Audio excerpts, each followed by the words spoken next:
નમસ્કાર, હું છું Sitab Kadri, voice of India ન્યૂઝમાં આપ જોઈ રહ્યા છો કે ધાનેરા ડીસા હાઈવે ઉપર રમોણ ગામની સીમ ખાતેથી ભારતીય બનાવટનો વિદેશી દારૂનો અને બિયરનો જથ્થો મળી કુલ 1 કરોડ ઉપરાંતનો મુદ્દામાલ બનાસકાંઠા જિલ્લા પોલીસ LCBએ ઝડપી પાડ્યો છે.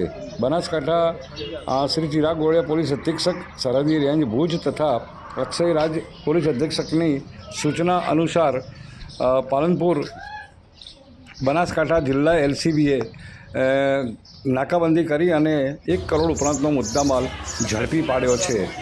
પોલીસની સતત ચેકિંગ અને કામગીરીના કારણે અત્યારે પોલીસની આ પસંદગી કામગીરીથી આટલો મોટો દારૂનો જથ્થો ઝડપી પાડ્યો છે. ધન્યવાદને પાત્ર છે બનાસકાંઠા LCB પોલીસ.